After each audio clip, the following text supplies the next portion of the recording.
ভিডিঅ'লৈ স্বাগতম জনাইছোঁ। আমি মালিনী থান আহি আছোঁ। ভিডিঅ'টো শেষলৈকে চাব দেই। আজি আমি মালিনী থান আহি আছোঁ। আজি আমাৰ বেটা বাৰ্থডে, সেইকাৰণে আমি মালিনী থান আহি আছোঁ। এয়া মালিনী থানৰ গেট, মেইন গেট।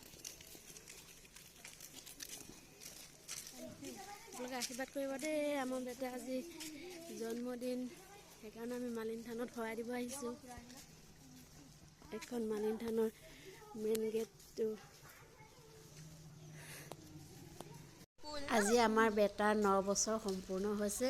আমি তাৰ বাৰ্থডে প্ৰতি বছৰে আমি মালিনী থানত শৰাই দিবলৈ আহোঁ। আজিও আহিছোঁ সেইকাৰণে। মালিনী থান পাহাৰৰ ওপৰত অৱস্থিত। মালিনী থানৰ বৈশিষ্ট্য মই বেছিকৈ নাজানো, ক'বলৈ লৈছোঁ। আমি ইয়াতে আছোঁ। বিষ্ণুনগৰৰ পৰা ৰুক্মিণী হৰণ কৰি দুৰাইৰ ফাললৈ যাওঁতে এইফালেদিয়ে গৈছিল। তেতিয়া ভগৱান শ্ৰীকৃষ্ণই এই জেগাত জিৰণি লৈছিল আৰু তাৰ পাছত ভগৱান শ্ৰীকৃষ্ণ আৰু ৰুক্মিণী আকাশী গংগাত গৈ স্নান কৰিছিল। সেই সময়ত মহাদেৱ শিৱ আৰু মা পাৰ্বতী নিজৰ ৰূপত আছিল। তেতিয়া মা পাৰ্বতী মালিৰ ছোৱালীৰ ৰূপত পুষ্পমালা অৰ্পণ কৰিলে। তাৰ পাছতে ভগৱান শ্ৰীকৃষ্ণই ৰুক্মিণীক স্বয়ম্বৰ পাতিলে। তেতিয়া ভগৱান শ্ৰীকৃষ্ণই আশীৰ্বাদ কৰিলে যে আপুনি কলিৰ যুগত মালি নামৰ প্ৰসিদ্ধ হ'ব। সেইকাৰণে এই থানক মালিনী বোলে।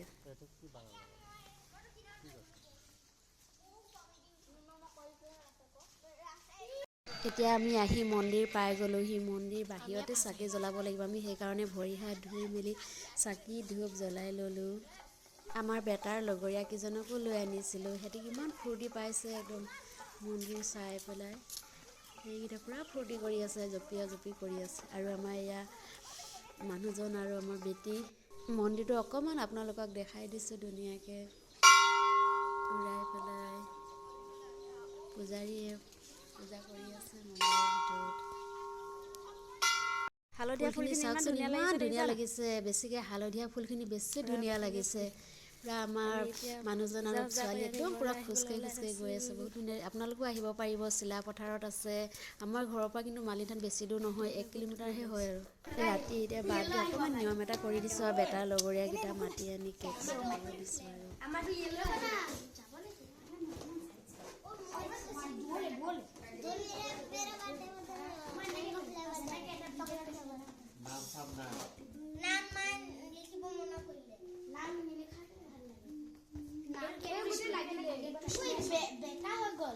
কেকটো পুৰা বেকা হৈ গ'ল। কেকটো এফালে বেছি নহয়, কেকটো বহুত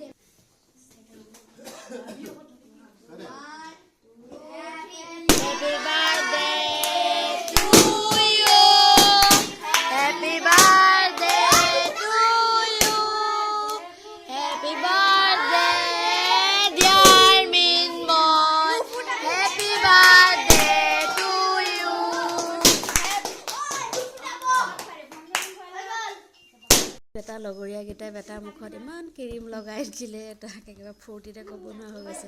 আজিলৈ ভিডিঅ'টো সামৰিছোঁ দেই, বাই। মোৰ চাই না কেকটো খুৱাইছিলে কাবাক।